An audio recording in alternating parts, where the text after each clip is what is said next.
Praise the lord. దేవునికి మహిమ కలుగును గాక. సృష్టికర్త సజీవ స్వరం అనే కార్యక్రమానికి ప్రేమతో మిమ్మల్ని ఆహ్వానిస్తున్నా. ప్రియ దేవుని బిడ్డలారా, మీ అందరికీ నా హృదయపూర్వక వందనాలు. దేవునికి మహిమ కలుగును గాక. ఈ కార్యక్రమం మీకు మీ కుటుంబాలకు ఆధ్యాత్మికంగా మరి ఎంతో ఉపయోగపడుతుంది. దానిని బట్టి ప్రభుని స్తుతిస్తున్నా. మీ సంతోషాన్ని మాకు తెలియపరుస్తున్నారు. చాలా మీ అందరికీ నా హృదయపూర్వక వందనాలు తెలియజేస్తున్నాను. ప్రియ దేవుని బిడ్డలారా, దేవుని పిల్లలుగా మనము ఆత్మానుసారంగా నడుచుకోవాలి, కానీ శరీర క్రియలు మనలో జరగకూడదు. అయితే శరీర కార్యములు చేయవారు దేవుని రాజ్యాన్ని స్వతంత్రించుకోలేరు. అందుకే అపోస్తులుడైన పౌలు మరి ఇక్కడ గలతీ పత్రిక రాస్తూ గలతీలకు రాసిన అధ్యాయములు ఏమంటున్నాడంటే 5వ అధ్యాయము 19వ వచనం చదువుదా. శరీర కార్యములు స్పష్టమైనవి. ప్రార్థన. పరిశుద్ధుడా, నీకే స్తోత్రములు. ఈ వాక్యం ద్వారా మాతో మాట్లాడమని యేసు నామమున ప్రార్థిస్తున్నాం తండ్రి. ఆమేన్, ఆమేన్. హల్లెలూయా. మరి ఎట్టివారు దేవుని రాజ్యాన్ని స్వతంత్రించుకోరు. ఇక్కడ చూస్తున్నట్లయితే శరీర కార్యాలు జరిగించేవారు. అయితే నువ్వు దేవుని రాజ్యాన్ని స్వతంత్రించుకోవాలంటే క్రైస్తవ బిడలారా, మరి మనము ఆ రాజ్యంలో ప్రవేశించాలంటే ఏమి చేయకూడదు, ఏమి చేయాలి, ఎలా ఉండాలి, ఎలా ఉండకూడదు. ఇక్కడ మొదటిగా చూసినట్లయితే శరీర కార్యములు ఏవనగా అవి స్పష్టమైనవి. మొదటిది జారత్వం. క్రైస్తవ బిడలారా, సంఘాల్లో దైవికంగా ఉండే మనము, దేవుని ఆరాధించే మనము, మారు మనసు పొంది బాప్తిస్తం పొంది ప్రభు దగ్గరికి వస్తున్న మన జీవితాల్లో జారత్వము అనేది ఉండకూడదు. జారత్వము అంటే వివాహం చేసుకోకుండా చేసే పాపమును జారత్వం అంటారు. జారులు మరి దేవుని వాక్యంలో ఉంది, వీరు దేవుని రాజ్యాన్ని స్వతంత్రించుకోరు. జారత్వము అంటే క్రైస్తవ బిడలారా, దేవుని పిల్లలుగా మనకి ఈ పాపం అనేది మనలో ఉండకూడదు. అందుకే అపోస్తులైన పౌలు తేట తెల్లంగా చెప్తున్నాడు, దేవుని రాజ్యానికి ప్రవేశించాలంటే ఈ శరీర కార్యాలు మనలో ఉండకూడదు. ఎందుకంటే శరీరానుసారులు ఎలా ఉంటారంటే లోక విషయముల గురించి చింతిస్తారు. ఎప్పుడు చూసినా లోక ఆలోచనలు, లోక తలంపులు, లోక విషయమై గురించి మాట్లాడుకుంటారు. ఆత్మానుసారులు ఎప్పుడు కూడా ఆత్మీయ విషయములై వారు మాట్లాడుకుంటారు. ప్రభువుకు మహిమ కలుగును గాక. హల్లెలూయా. చూసినట్లయితే ఇక్కడ ఈ శరీర కార్యములు స్పష్టమైనవి. అవేమనగా జారత్వము. 2 అపవిత్రత. అపవిత్రత అంటే అపవిత్రమైన పనులు. క్రైస్తవ బిడలారా, మనం ఎవరన్నా నీట్గా లేకపోతేనే కనీసం వారి దగ్గర మంచిని కూడా తాగం. మరి వారు పరిశుభ్రంగా లేకపోతే మనం కనీసం మంచిని కూడా ముట్టుకోం. అలాంటిది మన జీవితాలు, మన హృదయం అపవిత్రంగా ఉంటే దేవుడు మనలోకి రాడు. దేవుడు మన దగ్గర నుండి కోరుకునేది అంటే పవిత్రత. మరి దేవుని రాజ్యానికి అపవిత్రులకు చోటు లేదు. దేవునికే మహిమ కలుగును గాక. దేవుడు కోరుకుంటుంది నీ జీవితము పవిత్రంగా ఉండాలని. బైబిల్ గ్రంథంలో మనకు కనిపిస్తున్నాడు. ఈయన పేరు జక్కయ్య. ఈ జక్కయ్య లూకాసు వార్త 19వ అధ్యాయంలో ఉంది. జక్కయ్య అనగా పవిత్రుడు. దేవునికి మహిమ. పేరు పవిత్రమే. చాలామంది ఎలా ఉంటారంటే పేరు పవిత్రమే కానీ వాళ్ళ జీవితాలు పవిత్రంగా ఉండటలా. క్రైస్తవ బిడలారా, ఈరోజు దేవుడు కోరుకుంటుంది నీ యొద్ద నుండి పవిత్రత. ఆయన పరిశుద్ధుడు గనక ఆయన ఏమంటున్నాడంటే నేను పరిశుద్ధుడు గనక మీరు పరిశుద్ధులైనమన్నారు. ఇక్కడ ఈ జక్కయ్య అంటే పవిత్రుడు. అయితే పవిత్రంగా జక్కయ్య మరి జీవించట్లా. అపవిత్రమైన పనులు, అందరి దగ్గర అన్యాయంగా అక్రమంగా డబ్బులు సంపాదించటం, ఇవన్నీ మరి ప్రజలు వాటిని చూసి అసహించుకుంటున్నారు. తనలో యేసయ్యను చూడాలని ఒక ఆశ కలిగింది. ఎప్పుడైతే యేసయ్య దగ్గరికి వచ్చి నేను పాపిని అని ఒప్పుకొని పశ్చాత్తాపడ్డాడో అతని జీవితంలో ప్రభు అంటున్నాడు, నేడు ఇంటికి రక్షణ వచ్చింది. పేరు మాత్రం పవిత్రం, జీవితం అపవిత్రం. ఈరోజు చాలామంది ఎలా ఉన్నారంటే పేర్లు మాత్రం మంచిగా ఉంటాయి, పేరుకు తగ్గ జీవితాలు ఉండవు. సంతోషం అంటారు, సంతోషం ఆ జీవితంలో ఎప్పుడు సంతోషమే ఉండదు. ఆనంద్ అంటారు, ఆనందంగా వాళ్ళు ఎప్పుడు ఉండలేరు. ఆరోగ్యం అంటారు, ఎప్పుడు రోగాలు. ఇట్లా పేర్లు పెట్టుకుంటారు.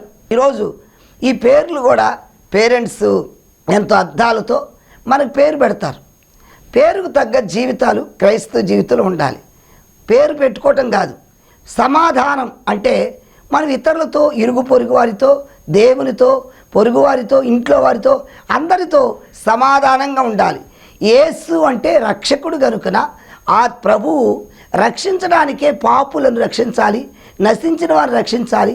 అలాగే మరి ఎవరైతే ఈ భూలోకంలో చెడిపోయి దుర్మార్గత, అపవిత్ర జీవితం జీవిస్తున్నారు అలాంటి వాళ్ళని రక్షించాలన్న ఉద్దేశంతో యేసు అన్న పేరును దేవుడే నామకరణం చేసినప్పుడు ఈ యేసు లోక రక్షకుడుగా భూమి మీదకి వచ్చాడు, సర్వమానవారికి రక్షణ ఇచ్చాడు. అయితే క్రైస్తవ బిడ్డలారా, నీళ్ళు ఇంకా అపవిత్రత ఉంటే ఈ అపవిత్రత నుంచి విడుదల పొందాలి. ప్రభునామానికి మహిమ కలుగునుగాక. చూడండి తర్వాత ఇంకేమున్నాయట? కాముకత్వం. కాముకత్వం అంటే కామత్వం. సొదొమ గొమొర్ర ప్రాంతము మరి చిన్న పిల్లలు మొదలుకొని, యవనస్తులు మొదలుకొని, వృద్ధులు మొదలుకొని వారి జీవితం ఎలా ఉందంటే వాళ్ళు అపవిత్రులుగా జీవిస్తున్నారు. అంటే వాళ్ళు కామపు ఆలోచనలు, చెడు ఆలోచనలు, భయంకరమైన ఈ పాపములో జీవిస్తున్నారు. మరి స్త్రీలను లేదు, పురుషులను లేదు, వారి జీవితం అంతా కాముకత్వం. క్రైస్తవ బిడ్డలారా, ఈరోజు మనం ప్రభు సన్నిధిలో వాక్యం వింటున్న మన జీవితాలు పరిశుద్ధంగా కాపాడుకోవాలి. ఈ కామపు ఆలోచనలు, చెడు ఆలోచనలు మనలో ఉండకూడదు. అయితే చూడండి, సొదొమ గొమొర్ర ప్రాంతంలో ఏం చేశారంటే కొంతమంది అల్లరి వాళ్ళు, కొంతమంది మరి ఈ కాముకత్వం ఆలోచనతో ఉన్నవారు వాళ్ళు ఏం చేస్తున్నారంటే వారు కామపు ఆలోచనలతో కేకలు వేస్తూ ఆ లోతు ఇంటి దగ్గరికి వచ్చేసి వాళ్ళు చాలా గొడవ చేస్తున్నారు. మీ ఇంటికి వచ్చిన వాళ్ళని దయచేసి పంపండి, వారితో పాపం చేయాలని. ఎంత బాధాకరం! క్రైస్తవ బిడ్డలారా, దేవుడి రోజు నీతో మాట్లాడుతున్నాడు. సొదొమ గొమొర్ర పాడవటానికి, సొదొమ గొమొర్ర నాశనం అవటానికి కారణం ఏంటంటే చిన్నపిల్లలు, యవనస్తులు, వృద్ధులు ప్రతి వారు పాడైపోయారు. ఈ పాడవటం వల్ల దేవుడు సొదొమ గొమొర్ర ప్రాంతం మీద పెద్ద అగ్నిని పంపించారు. అగ్ని చేత అనేక మంది వాళ్ళు హతులైపోవటానికి కారణం ఏంటంటే ఈ కామపు ఆలోచనలు. దేవుని పిల్లలుగా ఇలాంటి కామపు ఆలోచనలు, కాముకత్వం అనేది మనలో లేకుండా మన భద్రపరచు. ఇవి ఉంటే దేవుని రాజ్యాన్ని స్వతంత్రించుకోరు. చూడండి, దేవుని పిల్లలుగా మనము దేవుని ఆరాధించే దేవుని వాక్యంలో సెలవిస్తుంది, నీ దేవుడిని యెహోవా నేను తప్ప వేరొక దేవుడు నీకు ఉండకూడదు. దేవుడు కాకుండా నువ్వు ఏ ప్రతిమనో దేవుని చేసుకున్నా అది ఒక విగ్రహారాధన అవుతుంది.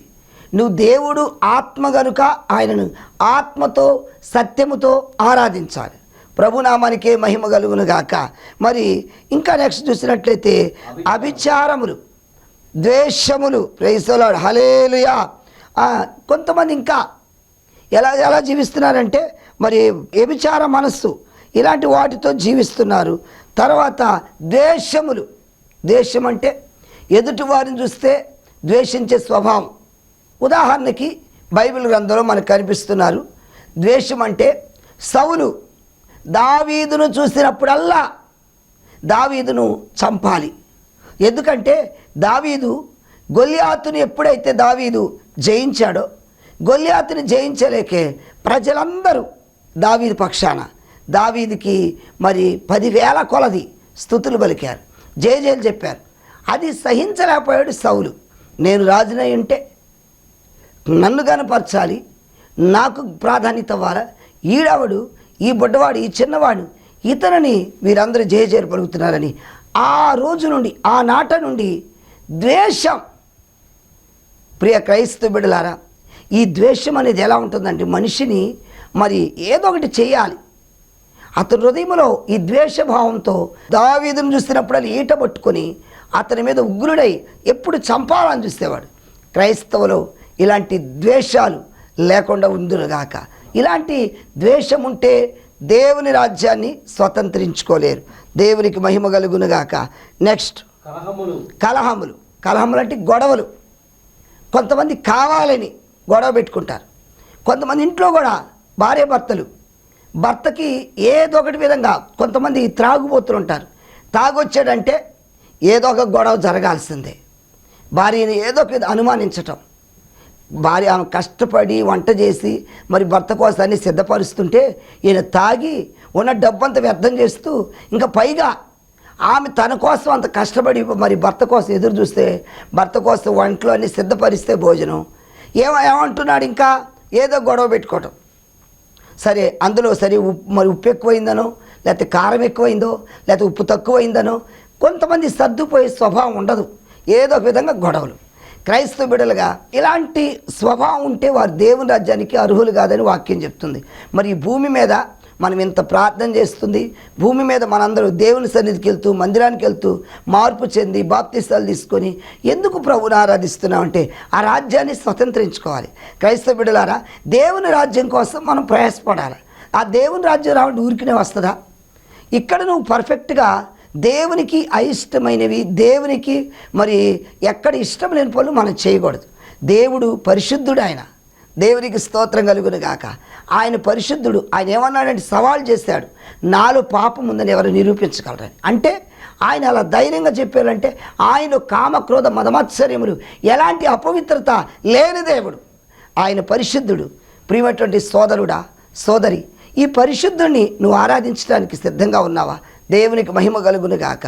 ఆయన పరిశుద్ధుడని నేను పరిశుద్ధుడు కనుక మీరు పరిశుద్ధులై ఉండమన్నాడు. అంటే ఆయన మన యొద్దను కోరుకుంటుంది ఏంటంటే పరిశుద్ధమైన జీవితం, పవిత్రమైన జీవితం. ప్రభునామానికి మహిమ కలుగును గాక. కొంతమంది చీటికి మాటికి కలహాలు పడుతూ ఉంటారు, దేవుని సన్నిధికి వస్తారు కూడా కలహాలు ఆడుచు గుద్దులాడుకుంటూ. అందుకే దేవుడు ఆయన వాక్యం సెలవిస్తుంది, మీరు కలహాలు ఆడుచు గుద్దులాడుచు ఇలా ఉంటే ఇటు ఉపవాసం నాకు అనుకూలము కాదు. వాక్యం వింటున్న క్రైస్తవ సోదరుడా క్రైస్తవ సోదరి, నీ జీవితంలో ఇలాంటి కలహాలు అనేవి ఉండకూడదని దేవుడు మాట్లాడుతున్నాడు. మరి యొక్క సమయంలో దేవుడు నీతోనే మాట్లాడుతున్నాడు. ఇంకా చూసినట్లయితే మత్సరములు, మరి కొంతమంది జీవితాల్లో ఎదుటి వారిని చూస్తున్నప్పుడు మత్సరము అంటే ఎముకల కుళ్ళు, అసూయ. ఈ అసూయ భావం అంటే వీళ్ళకంటే ఎక్కువ డెవలప్ అవ్వకూడదు. కొంతమంది ఎలా ఉంటారంటే నాకంటే గొప్పవాళ్ళు అవ్వకూడదు. ఎదుటివారు మంచి ఇల్లు కొనుక్కున్నా అసూయ, ఎదుటివారు ఏదైనా బంగారు వస్తువులు కొనుక్కున్నా అసూయ, ఎదుటివారు సంతోషంగా ఉంటున్న అసూయ. కొంతమంది ఎలా ఉంటారంటే వీళ్ళ కుటుంబంలో భార్య భర్తలు గొడవలు అవుతున్నాయి అనుకో, ఆ ప్రక్కింటి వాళ్ళు అలాగే ఉండాలనుకుంటారు. పోనీ మాలాగా వాళ్ళ బతుకులు లేవులే, వాళ్ళు సంతోషంగా అనుకోరు. వీళ్ళకి ఏంటంటే అసూయ, వాళ్ళు కూడా ఎందుకు అలా సంతోషంగా ఉండాలి, వాళ్ళు ఏదో ఒక విధంగా ఇచ్చేయాలని. మరి సౌలులో కూడా ఈ అసూయ బుద్ధి ఉంది. అసూయ బుద్ధి ఉంది కాబట్టే అల్లుడైనా సరే ఎన్నో మార్లు చంపటానికి ప్రయత్నం చేశాడు. దావీదును చంపాలని సౌలు చాలా శతవిధాలు ప్రయత్నం చేశాడు. క్రైస్తవ బిడ్డలారా, మనం ఒక మానవులుగా ఆలోచించండి. ఎదుటివారిని చంపటం వల్ల మనకి ఏమొస్తుంది ఉపయోగం? ఎదుటివారిని ద్వేషభావంతో ఉండటం వల్ల, ఎదుటివారి మీద అసూయ వల్ల ఎందుకు మనకు దానివల్ల ప్రయోజనం ఉందా? దానివల్ల ఎలాంటి ప్రయోజనం ఉండదు. మీకు ఒక ఉదాహరణ చెప్తా. ఒక రాజుగారి దగ్గర చాలామంది ఉంటారు. ఇద్దరు ముఖ్యమైన ఒక పనివాడిని చెప్తాను. ఒక వ్యక్తి రాజుగారి దగ్గర మంచిగా ఈ బట్టలని ఉతుకుతున్నాడట. రాజుగారు అతను మెచ్చుకున్నాడు. షబాష్, చాలా చక్కగా బట్టలు చాలా నీట్గా నువ్వు వాష్ చేస్తున్నావు, అతనికి కొన్ని బహుమానాలు ఇస్తున్నాడు. ఈ బట్టలు ఉతికి శుభ్రంగా నువ్వు ఈ బట్టలు వాష్ చేస్తున్నావు కాబట్టి నీకేం కావాలని ఈ బహుమానాలు ఇస్తుంటే ఆ ప్రక్కన ఇంకొక వ్యక్తి ఉన్నాడు. తనకి ఈ రాజుగారి ఇతన్ని మెచ్చుకోవటం జీర్ణించుకోలేకపోయాడు. ఈ రాజు కొలుమిలో నేను పనిచేస్తున్నాను, తను పనిచేస్తున్నాడు. రాజుగారి మాటికి అతన్నే పొగుడుతున్నాడు, అతన్నే గణపరుస్తున్నాడు, అతన్నే మెచ్చుకుంటున్నాడు. ఎలాగైనా సరే ఇతను నేను ఏదో ఒక విధంగా అసూయ చేత రాజుగారికి ఇతని మీద ఆ ప్రేమ లేకుండా చేయాలనుకున్నాడు.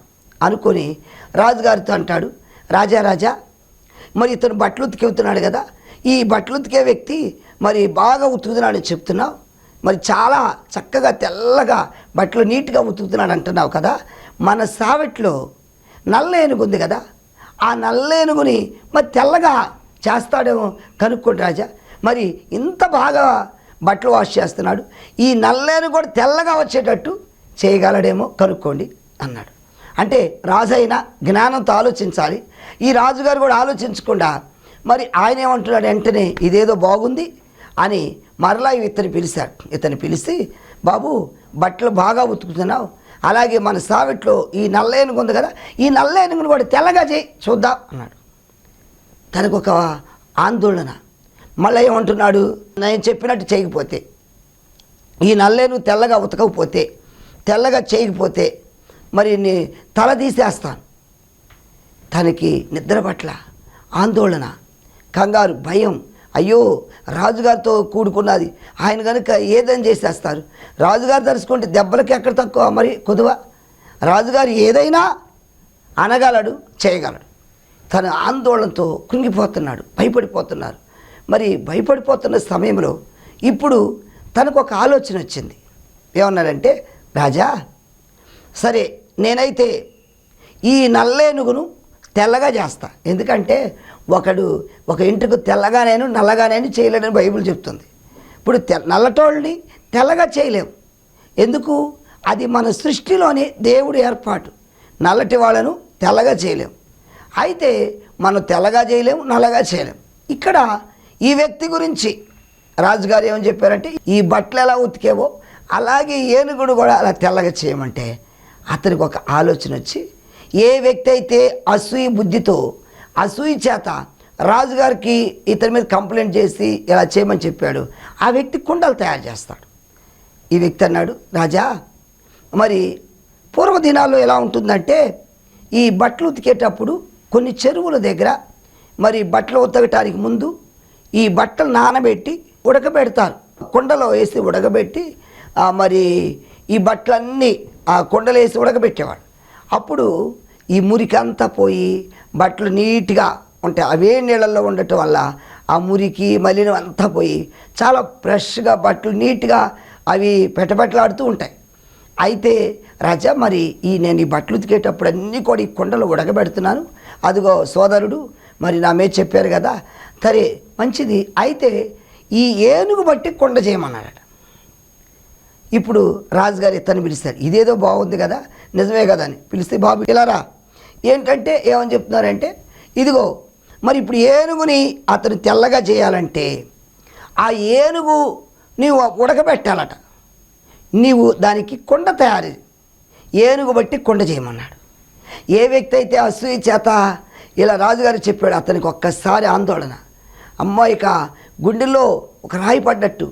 ఏంటా నేనేదో అసూయ చేత చెప్పాను, అతను బాగా ఉండకూడదని చెప్పాను, అతను రాజుగారు మెచ్చుకోకూడదు, అతను ఏదో ఒకటి చేయాలి, నాకు పీడ లేకుండా చేయాలనుకుంటే నా పీక మీదకే వచ్చింది, నా మేడ మీదకే వచ్చింది అనుకొని ఆందోళన చేస్తూ, సరే రాజా అన్నాడు. ఒక రాజుగారితో, అయ్యా ఎలా చేయాలి, ఆ ఏనుగు బట్టి కొండ ఎలా చేస్తా అన్నా తంటే అలాగే చేస్తానన్నారు.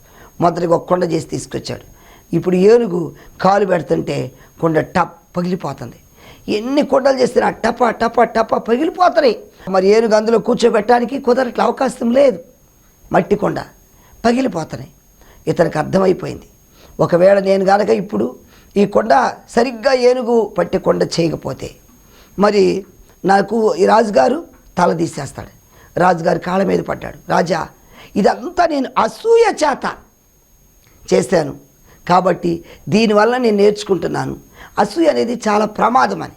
కాబట్టి క్రైస్తవ బిడ్డలారా, ఎందుకు అసూయ? ఈ అసూయ ఎంత ప్రమాదమో తెలుసా? కాబట్టి సౌలు కూడా విషపు చూపు అసూయ చేత దావీదుని ఎన్నో మార్లు చంపాలని చూస్తే దావీదుకు దేవుడు తోడుగా ఉన్నాడు. దేవునికి మహిమ కలుగును గాక. మరి ఈ అసూయ ఉండేవాళ్ళు దేవుని రాజ్యాన్ని స్వతంత్రించుకోరని దేవుని వాక్యం స్పష్టంగా సెలవిస్తుంది. ఇటువారు మరి దేవుని రాజ్యాన్ని స్వతంత్రించుకోలేరు. నెక్స్ట్ చదవండి. క్రోధములు.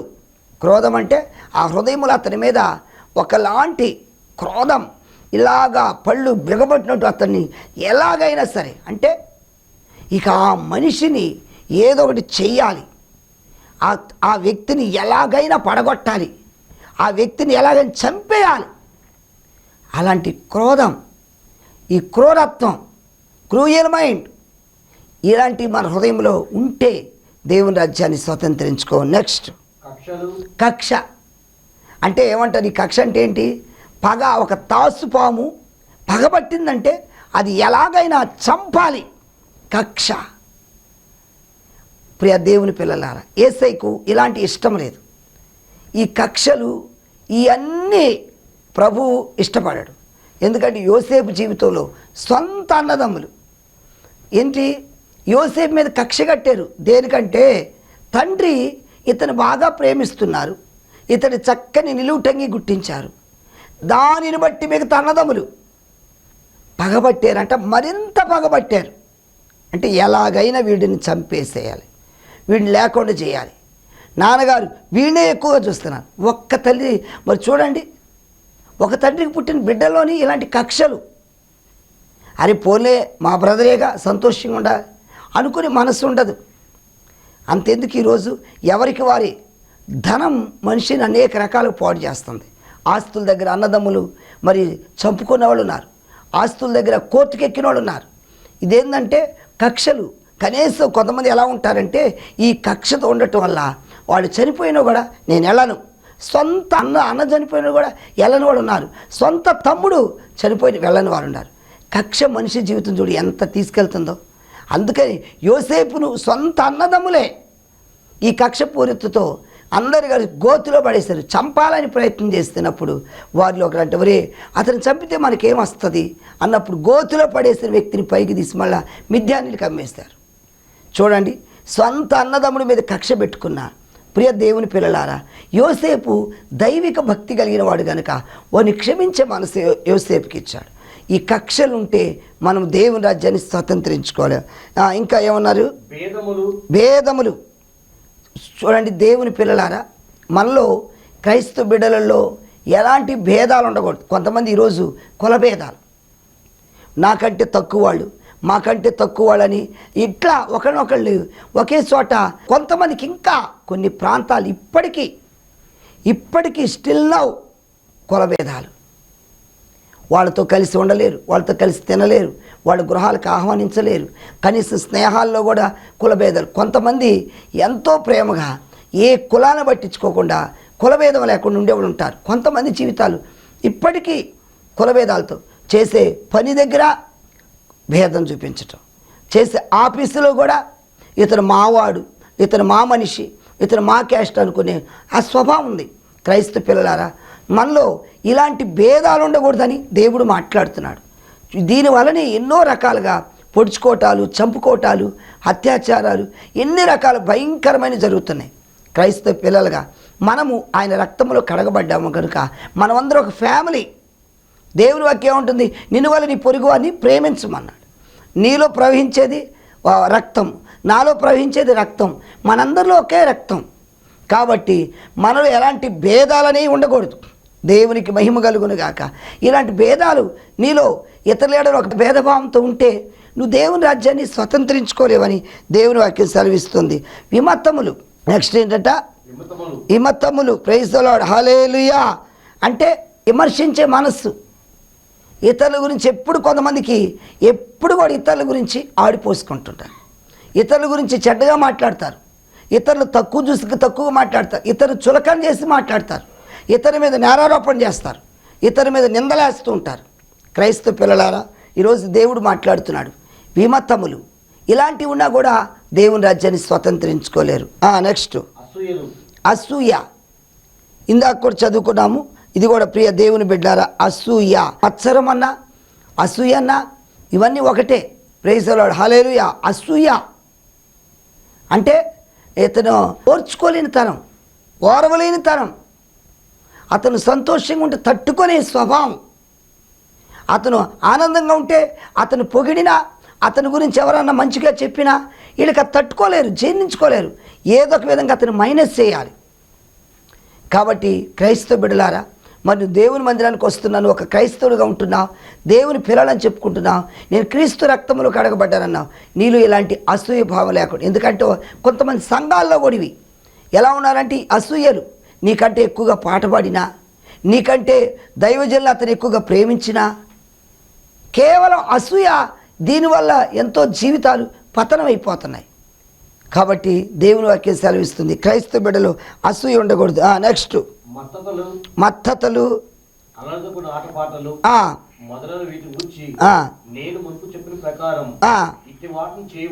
ఇట్టి వాటిని చేయవారు ప్రైజ్ ది లార్డ్, హల్లెలూయా. ఇవి శరీర కార్యము. ఇట్టి వాటిని చేయవారు దేవుని రాజ్యమును స్వతంత్రించుకోరు. క్రైస్తవ బిడ్డలారా, మరి నీ జీవితంలో దేవుని రాజ్యాన్ని స్వతంత్రించుకోవాలంటే మరి ఈ స్వభావాలు నీలో ఉండకూడదు. ఇంకా ఏమనుందంటే ఇక్కడ మరి అల్లరితో కూడిన ఆటపాటలు. ఈరోజు చాలామంది కొంతమంది అల్లరితో కూడిన ఈ ఆటపాటలే పిచ్చి పిచ్చి, ఎందుకంటే ఏదోదో ఈ సినిమాలు, పిచ్చి సీరియళ్ళు, సినిమాలు, ఇవన్నీ ఒక క్రైస్తవ బిడ్డలు మనం వీటిని నిషేధించాలి. ఇప్పుడు దీంట్లో కూడా ఎలా ఉంటుందంటే వాటిని చూసి నేర్చుకుంటున్నారు కొంతమంది. అందులో ప్రేమ వివాహాలంటే వీరు కూడా అలాగే ప్రవర్తిస్తున్నారు. వాళ్ళు కుటుంబాలు ఎదిరించి పెళ్ళిళ్ళు చేసుకుంటారు, వీళ్ళు కూడా అలా బిహేవ్ చేస్తున్నారు. ఇలాంటి మనలో ఉంటే దేవుని రాజ్యాన్ని స్వతంత్రించుకోవాలని దేవుని వాక్యం సెలవిస్తుంది. కాబట్టి దేవుని పిల్లలారా, ఈరోజు దేవునితో మాట్లాడుతున్నాడని కదా, మనలో ఒకవేళ ఇలాంటి స్వభావాలు ఉన్నాయేమో, మనలో ఇలాంటి మనసు ఉందేమో, వీటన్నిటినీ మనం విడిచిపెట్టాలి, వాటిని విసర్జించాలి. మరి ప్రార్థన చేద్దాం. దేవునికి మహిమ కలుగును గాక. దయచేసి మాతో ఏకీభవించండి, ఈ ప్రార్థనలు ఏకీభవించండి. ఒకవేళ నీలో ఇలాంటి స్వభావాలు ఉంటే ఈరోజు నీ బ్రతుకు మార్చుకో. దేవునితో మాట్లాడుతున్నాడు. ప్రైజ్. నీలో ఒకవేళ ఏదుందో, ఇందులో ఉన్న ఎలాంటి స్వభావం ఉందో ప్రభు దగ్గర సరి చేసుకుంటావా? ప్రియ దేవుని బిడ్డలారా, ప్రార్థన చేద్దాం. నేను ప్రార్థన చేస్తున్నప్పుడు మీకు ఎలాంటి బలహీనత ఉన్నా, సమస్య ఉన్నా, అనారోగ్యం ఉన్నా, ఎలాంటి వేదన శోధనలు ఉంటే దయచేసి ప్రార్థనలు ఏకీభవించండి. ప్రభు మిమ్మల్ని తాకును గాక. హల్లెలూయా, హల్లెలూయా, హల్లెలూయా. పరిశుద్ధుడా నీకే స్తోత్రములు నాయనా. ఇదిగో నాయనా, శరీర కార్యములు స్పష్టమైనవని మాట్లాడావు దేవా. ఇలాంటి చేస్తే దేవుని రాజ్యాన్ని ప్రభు స్వతంత్రించుకోరని మీరు మాట్లాడుతున్నారు. ఇంకా ఎవరిలో ఈ స్వభావాలు ఉన్నాయో, ఎవరిలో ఇలాంటి బలహీనతలు ఉన్నాయో నాయన, శరీర కార్యాలు పనిచేస్తున్నాయో వాటన్నిటిని విసర్జించే భాగ్యము దయచేయండి. నీ కృపల వర్ధిల్ల చేయండి. వాక్యం విన్న ప్రతి ఒక్కరిని మీరు దీవించండి నాయన. వాక్యానుసారం నడుచుకునే భాగ్యం ఇచ్చి మహిమ, ఘనత, ప్రభావం పొందుకోమని యేసు నామమున ప్రార్థిస్తున్నాం తండ్రి. ఆమేన్, ఆమేన్, ఆమేన్. హల్లెలూయా. ప్రభువుకు మహిమ కలుగును గాక. ప్రియ దేవుని బిడ్డలారా, ఈ వర్తమానం మీకు, మీ కుటుంబాలకు ఆశీర్వాదకరంగా ఉందని నమ్ముచున్నాను. మీకు ఆలస్యం ఎందుకు, మీ సంతోషాన్ని మాకు తెలియపరచండి. మా అడ్రస్ పాస్టర్ చందోలు మోషే, మన్నా ప్రార్థనా మందిరం, లంబాడిపేట, రాముల వీధి, విజయవాడ. నా ఫోన్ నెంబర్ 9703467777. ప్రియ దేవుని బిడ్డలారా, ఎనీ టైం ఎప్పుడైనా మీరు కాల్ చేయొచ్చు. ఒకవేళ మీ సమస్యలు ఏదైనా, మీ బాధలున్నా, మీ బలహీనతలున్నా, మీ ప్రార్థన అవసరతులున్నా తప్పకుండా మాకు తెలియపరచండి. మేము, నా ప్రార్థనా బృందం తప్పకుండా మీకోసం ప్రార్థన చేస్తాం. దేవునికి మహిమ. మరి విజయవాడ పరిసర ప్రాంత ప్రజలైతే మరి మీరు ఏ చర్చికి వెళ్ళకపోతే దయచేసి మమ్మల్ని సంప్రదించండి. మా మందిర అడ్రస్ చెప్తాము, మీరు రావచ్చు. అలాగే ప్రియ దేవుని బిడ్డలారా, మాకు ఒక యూట్యూబ్ ఛానల్ ఉంది. మరిన్ని మా వర్తమానాలు వినాలనుకుంటే మరి చందోలు మోషని మీరు టైప్ చేస్తే యూట్యూబ్లో అనేక మంది వర్తమానాలు వస్తాయి. సబ్స్క్రైబ్ చేయండి, లైక్ చేయండి, షేర్ చేయండి. దేవునికి మహిమ కలుగును గాక. దేవుడు మిమ్మల్ని, మీ కుటుంబాలను ఆశీర్వదించును గాక. Thank you. God bless you. మరలా కలుద్దాం మరొక వర్తమానంతో. అప్పటి వరకు సెలవు. Thank you. దేవుడు మిమ్మల్ని అందరినీ ఆశీర్వదించును గాక. God bless you all.